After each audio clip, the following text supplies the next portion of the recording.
As founding father of the modern bourbon industry, Colonel Edmund Haynes Taylor Jr. left an indelible legacy. Junior. Imagine making your way all the way to rank of Colonel and still being called Junior.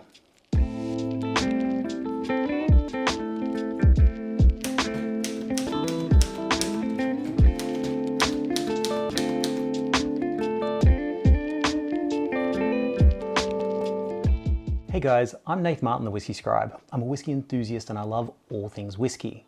But taste is subjective and there's a lot of different whiskies out there. So whether you consider yourself a connoisseur or you're just looking to understand more about whiskey, let's explore it all together. If you want to see more from me, hit that subscribe button. I put up regular whiskey review videos and educational pieces. You can also follow me over on Instagram. Now, today I've got the Colonel E.H. Taylor Small Batch. I actually won this bottle about 1.5 years ago, and like I said previously, I'm working through a bit of a backlog. My son's finally sleeping better, so I've got a chance to do more of these sorts of videos.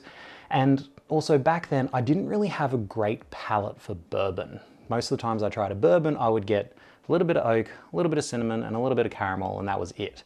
And considering this is such a highly regarded bourbon, I didn't want to taste it and say the exact same thing I would say for Buffalo Trace. So that's why I sort of sat on this for a little while. But what we've got, the Colonel E.H. Taylor Small Batch, bottled in bond, which just means that it's a minimum of 4 years of age, but by all rumors I can find online, it's somewhere between a combination of barrels of 6 to 8 years. And it says straight Kentucky bourbon whiskey, and I always thought it was Kentucky straight bourbon whiskey. So if anyone can shed light on why those words are seemingly the wrong way around for me. But it's also 100 proof, so that's 50% ABV. Which should mean that it packs a little bit of punch. I'm not going to go too much into the history of this one. It is quite a regularly reviewed whiskey on YouTube, so there's plenty of other people out there talking about the history of this. I'm going to just get straight into the bottle because, like I said, it's been waiting for me for 1.5 years. It has been very patient, and it's time to finally open this up. By the way, I won this so long ago, I can't even remember who I actually won it from. It was an Instagram competition. Dug through my messages, cannot find it. So if you're the one that sent me this whiskey, please let me know so I can either thank you if I enjoyed it, or I know it's not your fault if I don't. But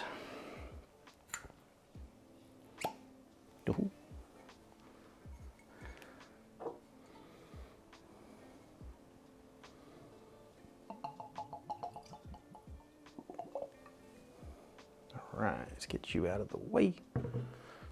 Cork you before I spill you.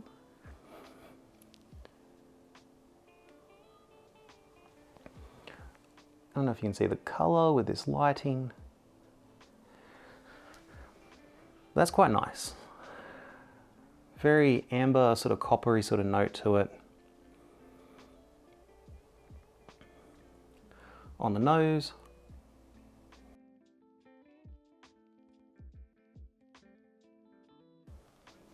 It's quite a mellow sweetness coming across on the nose. So I'm getting something that sort of sits somewhere between sort of mellowed oak, a bit of like a honey sort of sweetness going on.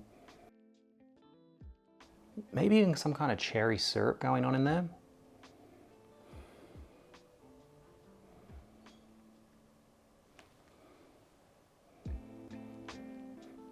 There's this sort of faint spicy note too.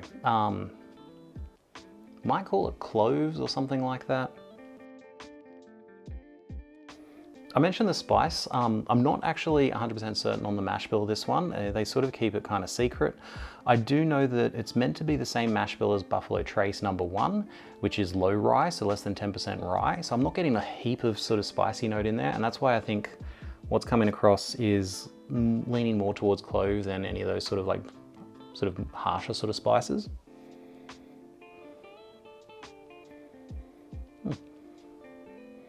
It's quite a pleasant nose. Slange.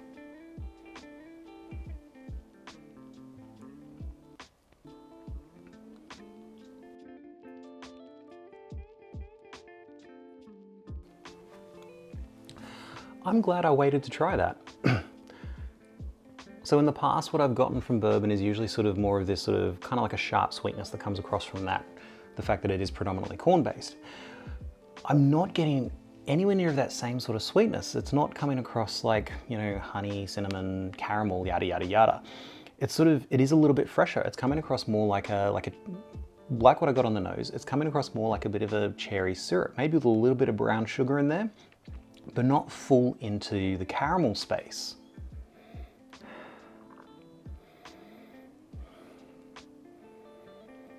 There is an oaky note coming across, but it's not fresh oak. It's coming across much more robust, kind of like this old oak, you know, not something freshly cut. It's something that, you know, has been sitting around collecting dust over years.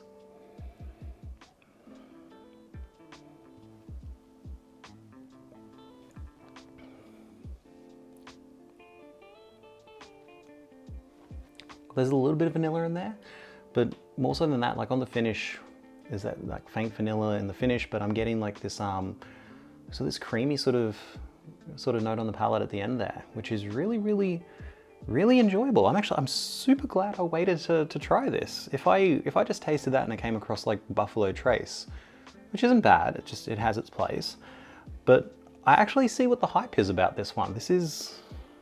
That's really enjoyable. I like that. And that 50% ABV helps to sort of carry those flavors across.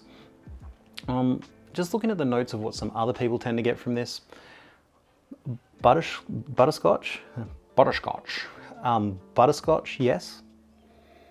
That sweetness can come across a little bit like butterscotch.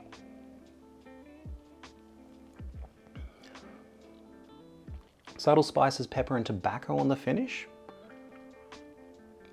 Yeah, there's an element of that on the exhale does come across kind of like tobacco, not like a lit cigarette or something like that, but more like, you know, the leaves of a nicely rolled cigar that hasn't been lit yet.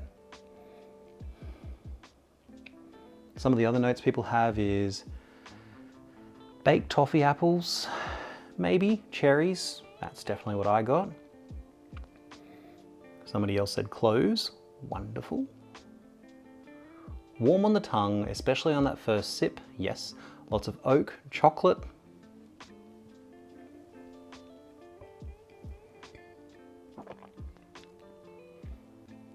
There's a little bit of, yeah, the aftertaste sort of comes across like the, that little bit of aftertaste you get from a bit of like milk chocolate in your mouth. A little bit of spice on the back end. I don't get heaps of spice on the back end. But yeah, overall, quite nicely balanced. That's a really enjoyable bourbon.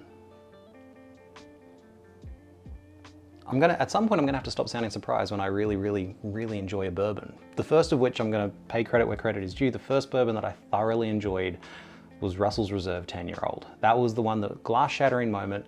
First time I tasted a bourbon, I got more than just caramel, cinnamon, and oak, and that was it. But since having that Russell's Reserve, when I've come to bourbons, I'm getting a much wider palate. So you've got to, if you are a whiskey drinker and there's a category of whiskey you don't like, I'm not saying you have to force yourself to like it, but just every now and again, if the opportunity arises, give it a go. Your taste buds change over time. You never know if you're suddenly going to just open up to another level of being able, of what you can appreciate. And it'd be a real shame if I just never touched bourbon because once upon a time I didn't like it, because that would mean I would never got to try this one. The thing, what it comes down to, and it always does unfortunately, is price. Because in America, in the US, you can pick this up usually for around about $40, right? But here in Australia, you're looking at more like $150 to $250. Now, alcohol is more expensive in Australia. We do have a much higher alcohol excise tax. It's a load of BS, don't get me started. Write to your local MPs and tell them that you really, really want them to change that. But on top of that, like if we're just looking at the straight cost of excise and maybe a little bit of inflation and, you know, currency exchange, the Australian value based on the US value should be more like around about $60, maybe $80, not $150 to $250. So this was really, really nice. Is it a $250 bottle though? I'm not saying no.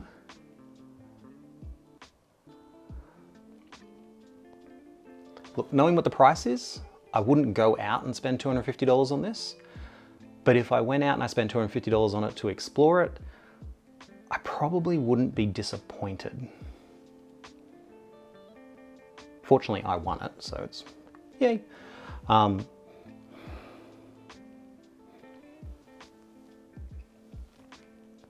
yeah, that's really, really pleasantly surprised. But still glad I waited. It was the right time. So that's the E.H. Taylor small batch. It patiently waited 1.5 years for me to give it a go, and I'm glad I did. Enjoy what's in your glass, especially if it's right for you, and slange.